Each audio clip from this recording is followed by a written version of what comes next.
ฮัลโหลสบายดีฮัลโหล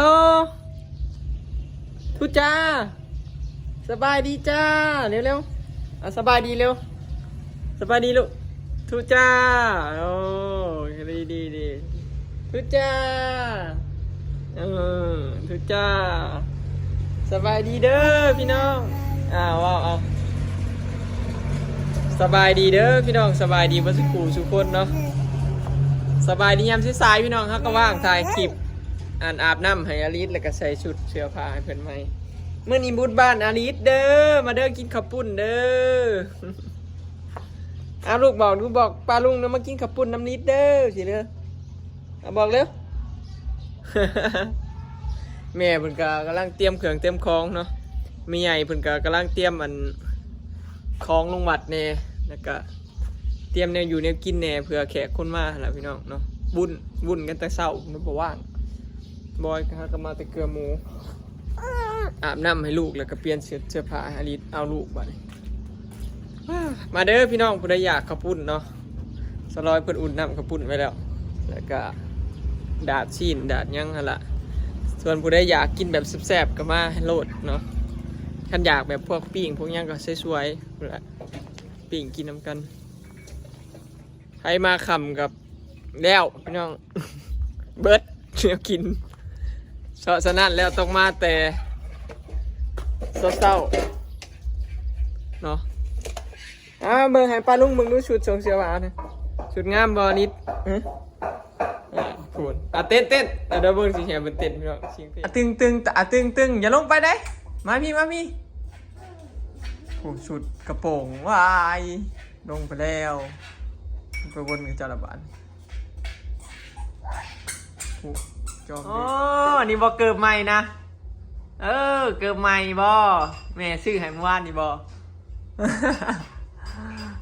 ชุดนี้งามอยู่บอแต่คัดกับทรงผมน้อยหนึ่งเนาะ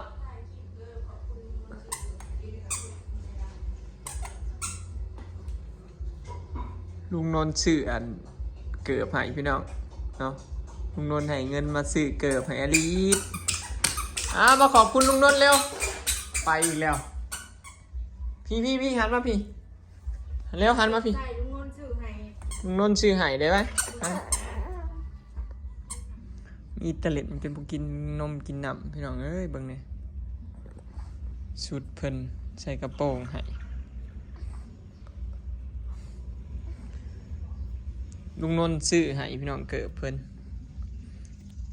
เราให้เงินมา500 บาทแล้วก็ซื้อชุดส่งเสื้อให้เพิ่นนำชุดหนึ่ง2 ชุดนี่แหละแม่เพิ่นซื้อให้กับเกิดเมื่อวานนี้เนาะขอบคุณลุงนนท์เด้อลีดเด้อขอบคุณลุงนนท์เด้อขอให้ลุงนนท์สุขภาพแข็งแรงร่ำรวยเด้อหมักมัมจับเอาเองติลูกขอบคุณหลายๆเด้อพี่นนท์เด้อที่ให้เงินอลิศ500 บาทเนาะขอให้ร่ำรวยเด้อพี่นนท์พอดีได้เกิบให้เพิ่นอีกคู่หนึ่ง กับชุดเสื้อผ้าแม่เพิ่นลงไปซื้อให้เมื่อวานนี่ขึ้นในเมืองเพิ่นถือใจขนาดพี่น้องเกิบอันนี้นะมันดังแจ๊กหนึ่งอย่างอยู่บนมือ จากที่บุคคลแบบคนที่ปกติก็ย่างเลาะอยู่แล้วนะบ่อยู่นะย่างเลาะเก่าๆอีกมักเกิบมักได้ยินเสียงเกิบแจ๊กแห่งกระแลนบัดนี้ถือเอานมเนี่ยจับเอาพอเมื่อยจับให้ได้นี่เอาจับเอาเร็วถือเอาลูกนี่ถือเอาขวดนมนี่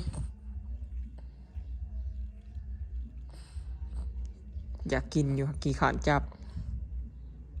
เขาจับให้กินหลายนม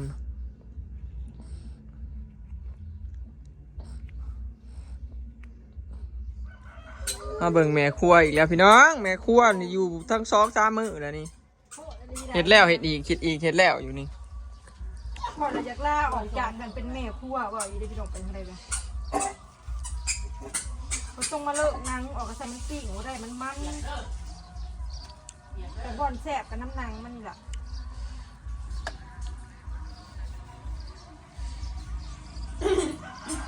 น้ำกระปุ่นก็เตรียมแล้วเลยล่ะ กินแหนมยากอีเดี๋ยวนี้ตะกี้ไปซื้อกระดูกขางัวอยู่ปักซองมาปิ้งมันจะง่ายมันกระแสคนละแบบเนาะ ปีกันเขาขาจะช่วงนั้นเด็กตีหนึ่ง ซื้อมาไว้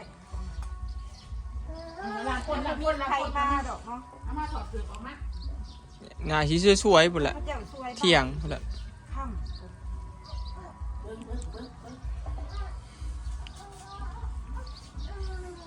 คือไรมีแต่วัยรุ่นในพี่น้องหมู่คู่ เป็ด3 โตพี่น้องเอามาไว้ปิ้งซื้อเป็ดนำไปทำมา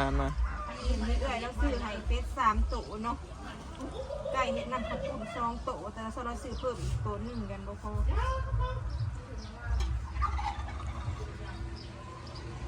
เฮาอันเฟสเฮาแซ่ตู้ไว้ละมันอันนั้นคือดอกเลิกยาก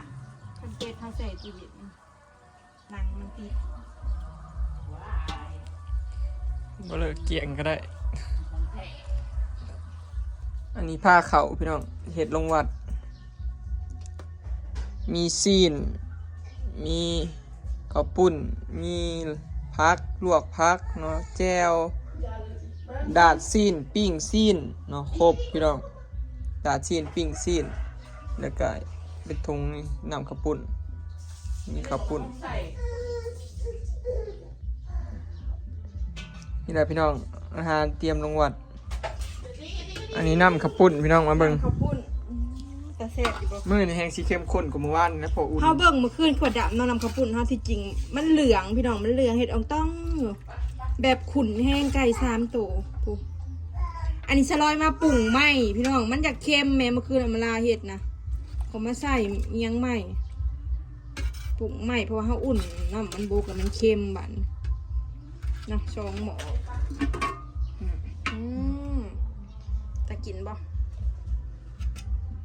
ตาแซบบอพี่น้องมาเด้อทุกคนเลย ฉันทำสุดฝีมือ3 เชฟพี่น้องเอ้ยบ่แซ่บจังใดเจ็บพละเอาประกอบเอามาลา 2 หม้อเลยข้าวปุ้นกับ15 โลพี่น้อง เหงื่อมันยังบ่ได้ซอยเนาะ แม่น น้ำลายแตกตึ๊ด บรรยากาศได้ยินเสียงเพลงบ่พี่น้องบรรยากาศอยู่หน้าบ้านเนาะใกล้กับวัดบอยเฮาก็มาแต่ส่งน้ำที่วัดส่วนหน้าบ้านเฮาก็ยังเงียบเหงาพี่น้องยังบ่มีผู้ใดมาเนาะมันถ้าเอามาลาพุ่นละจักหน่อยพุ่นละจังสิได้เข้ามาเพราะว่าอยู่หน้าก็มีแขกมาแหละเพราะว่าเราไปส่งคุณยายเขาในบ้านแล้วก็จักหน่อยเราสิเข้ามาเพราะว่ามันทำมาลาแล้วสิเข้ามากินพี่เนาะมาหาแขกนํกันอยู่พี่ญี่ปุ่นก็สิเป็นแม่น้องเมยพ่อน้องเมยพ่อเฒ่ามีพี่น้องญี่ปุ่นพอเมทาวอนเนาะทีมงานนั่นญี่ปุ่นพี่น้องหมอข่าวผู้ใดอยากเข้ามาทางพี่ก็ได้ผู้ใดอยากออกนอกเดี๋ยวกินอยู่หน้าก็ได้เนาะมีทับทั้ง2 บ้าน โต๊ะต่างบ่ไอ้ก็สั่งมาเรียบร้อยเนาะน้ำกินน้ำเกินน้ำสมน้ำหวานก็ซื้อมาไว้นะให้แขกก็เจ้าอันกินแล้วเรียบร้อยเนาะเตรียมพร้อมพี่น้องบุญบ้านเฮาก็มีประมาณนี้ล่ะสิ่งที่ขาดบ่ได้บุญบ้านก็คือเบียร์ลาวเนาะแขกมาหมู่คู่มาญาติพี่น้องมากินข้าวกินน้ำก็มีน้ำดื่มพร้อมเนาะปีละครั้งปีละเทื่อก็ว่าได้พี่น้องเนาะเอาบุญอันนี้ก็เอิ้นบุญกองเขาใหญ่พี่น้องบุญกองเขาใหญ่บ้านหน้าห้อยปังเนาะเมืองสองคอนแขวงสวรรณเขตปีละครั้งบุญกองเขาใหญ่เฮ้ยสบายดีฮัลโหล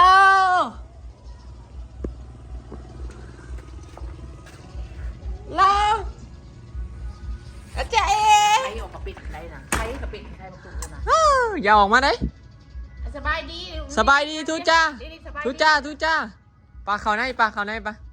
เขาในเขาใน มาเข้ามา อ๋อเสียออกมาออกมายังมาพี่แดด อย่าไปเด้ออย่าไปเด้อ มาเด้อไปเลยเด้อพี่น้องดื้อเกิดเพิ่นกับเสียงดังแจ๊กถึงเพิ่นมากบัดมาพี่มาปลาไปหาใหญ่ปะคุณใหญ่เกิดลุงนนท์ซื้อให้เสียงดังคักปะยัง เดี๋ยวอย่าไปเฮ็ดเด้อมาอย่าไปสรุปวันนี้บุญบ้านพี่น้องเนาะเอาเด้อมากินข้าวปุ่นเด้อมาหาอลิสเด้ออลิสกับขี้ดื้ออยู่นี่แหละเบิ่งเนี่ยล่มมุกข้อสิมาอยู่จักยามใดแหละเรียกว่าช่วงบ่ายไปจ้ะ เวลาเข้ามายังมาแรงคน เอาข้าวกับเปิกลบ เอ้าลงยาก ล่มในพื้นนี่หัวเข่าเปิกตี อันนี้คือเสียงหันนั่นมาจากหน่อยเนาะ แนวหันจับอันนั้นเด้ออาลีเด้ออาลีเด้ออาทุจ้าดูอาทุจ้าในบัตรหนึ่งไหม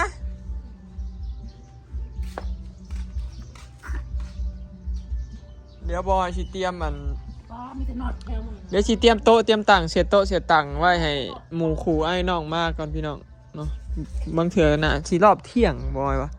เจ้าน่ะสิมารอบเที่ยงเพราะว่าไปกับกระเทินแบบเวียกยามเสาร์สินะเนาะมันเด้ไผมานั่น เพื่อไปไหว้พระ ไผมาลิดไผมานั่นนั่น นี่ไปหาน้ำตู้ไม่ใช่แหละน้ำตู้ เกิบเฮียสมกลมคือกันเลยบะนี่ มีงมหัวอีกไหนมีการงมหัวอีกคือกันเลยบ่อาหารหนามะโอ้ยเอาแพงโอ้ยหลีหอมแกะหมูอีก โอเคเนาะพี่น้องคลิปนี้ก็สิขอเก็บภาพบรรยากาศให้สำนีเด้อเนาะมาเด้อ หนบแล้วทางนี้ มาเด้อบุญบ้านเด้อเรามาหาลิดเด้อเนาะไปแล้วสบายดีทุจ้าบ๊ายบายบ๊ายบายบ๊ายบาย